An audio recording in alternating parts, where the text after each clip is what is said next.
Uh, Hello. This is the Ultimate Hero, and I just decided to, out of complete boredom and absolute utter boredom, I decided to just make videos explaining about OCs I made in my spare time. If you look at this name, and heck, if you know my old account, Phantom Shadow or Green Tango or whatever the hell that is, you'd know that this OC is inspired by Ben 10, obviously. So basically, it's just that one day I sat down and realized, like, you know what? Like, what if Ben 10 wasn't like an isekai saying you put some American Dragon, Generator X, Max Steel, Ninjago, and Danny Phantom elements into it, you know? So it's just something that came into mind, and I just per se thought of making this character of my this character. When it comes to thinking of writing his personality, I wasn't really sure where to aim at. I felt like maybe the cocky a protagonist would work, or have him that he's like, yeah, kind of a bit cocky considering that he gets godlike powers, but at the same time he's also kind of a humble and kind human being, to be honest.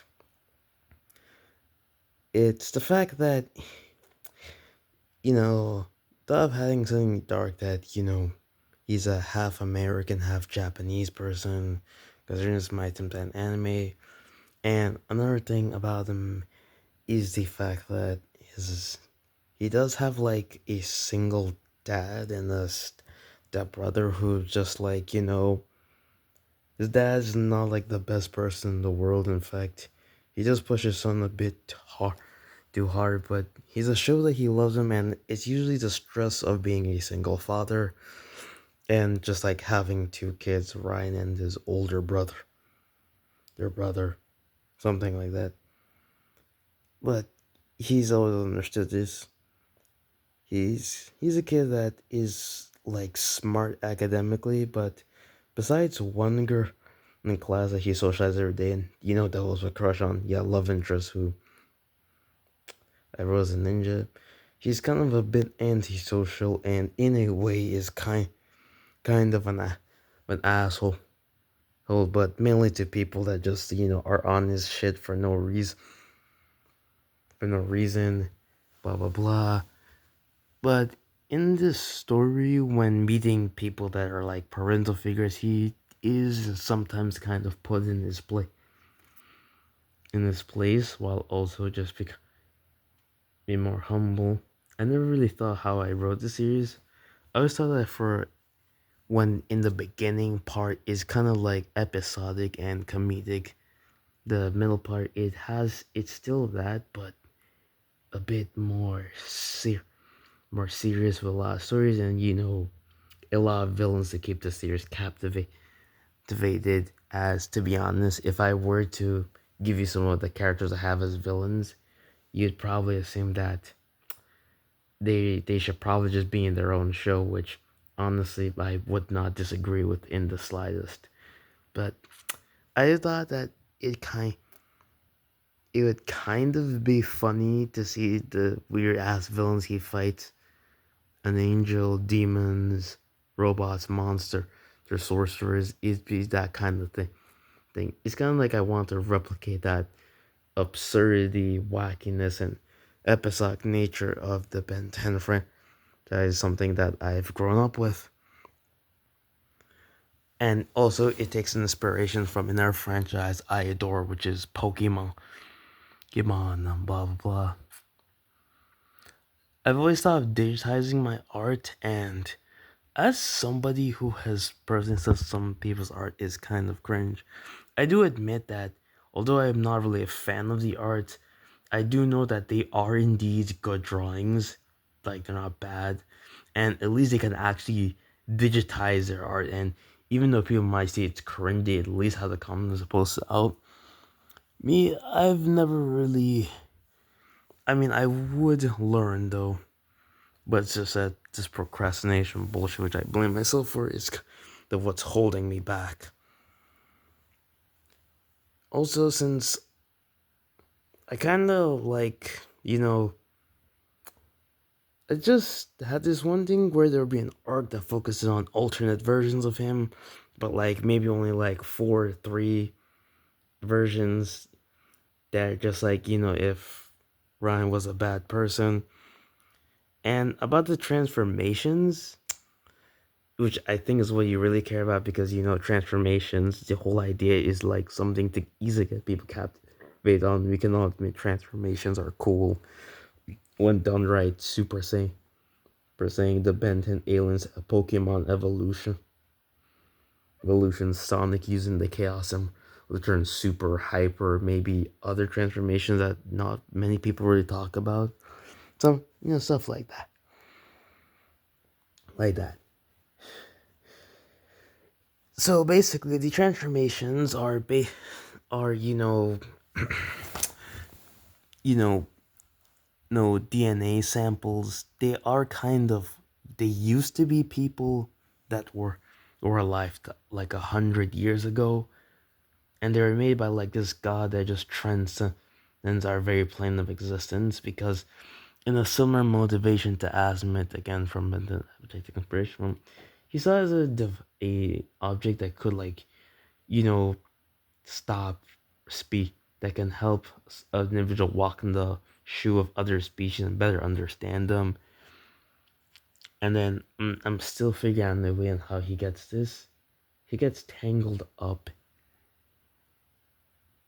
He gets tangled up in a conflict which people are fighting over this item, and he does merge with it, but it merges with him at a point that it's kind of bonded to him on a symbiotic level somehow, or something like is fused with his bloodstream, his heart, his nervous systems, his body, and even his mind and soul. If it's pulled out from him or is removed by him, the thing will just destroy itself, and he'll die with it as well. Possibly his own existence will be erased, if so. If so, but not plenty people in the universe know. So that's why there are multiple people that think that they can just kill him and take it. Just that they just should not hit anywhere it's linked on them. Because as a thing, which I call the Blood Ruby, or think of something like Chaos Shifter, it just merges with him at a point. It's kind of like it has always been a part of him, a vital organ that he can't live without. And also, with the same species that he turns into, they were it did kind they were indeed people in their own right. It's like that he only notices them gaining sentience once that series later goes on, and some transformations just having an outright effect on him. Like this mermaid one right here kind of makes him a bit greedy and has the same violent tendencies of a shark, sometimes just biting and eating stuff. Thus, she sees it.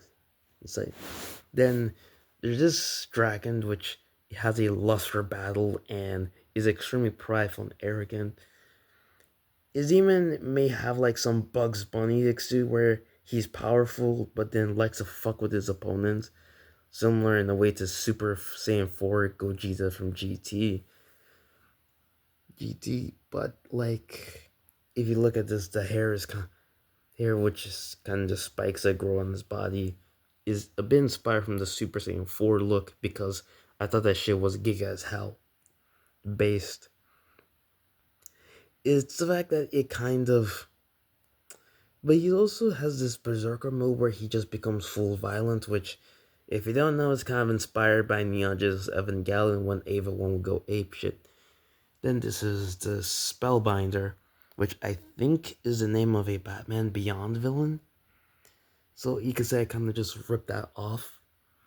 But I just really thought, but it's just that she's kind of like one of his OP ones which can like, do magic, mess with time and space a bit, create pocket dimensions, blah blah.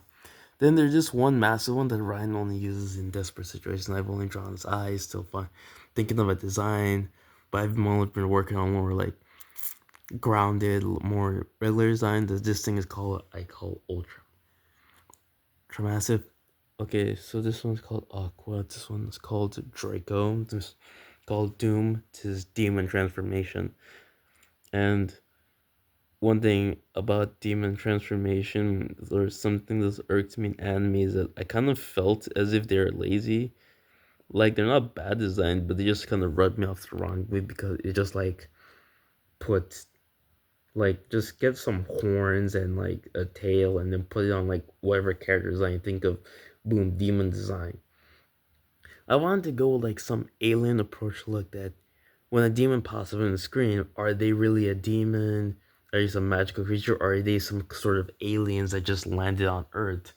It's something that I just take inspiration from, some horror mangas I found online, which were kind of terrifying. Because I remember seeing somebody make a comment about owls, saying that if cameras didn't exist, people would think owls are aliens or something. Which, in a way, some animals are kind of that fucked up that we would think something like that is true. And yeah, obviously I agree. This snake one, I was thinking of maybe just scrapping it because I kind of just stopped caring for it, and just lost interest. And to get it, and to sound like a complete bigoted asshole, no, I should not say.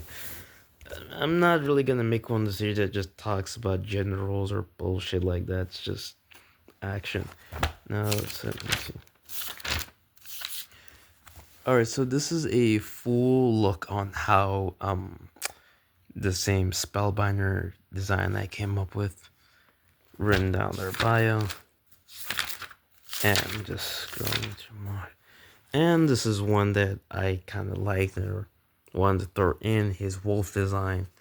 The whole stick a gimmick of this thing is that it's pretty much blind, but it's that it can grow extremely long nails and can move at superhuman speed.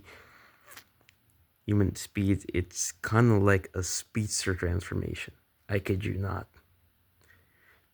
It's blind, but at the same time, in a way, it's attracted to women that smell nice. Some feminine scent. Goddamn, that sounds stupid, but that's what I thought. It's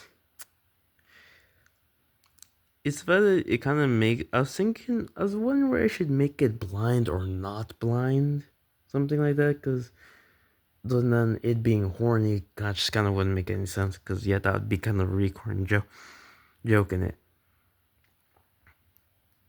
Joking it. Because the whole joke that girls would be fawning over vampires and monsters, something like that. These are not eyes, or I decide to give it like really, really small eyes that its seeing is not really good. It can see, but it's not like perfect vision or.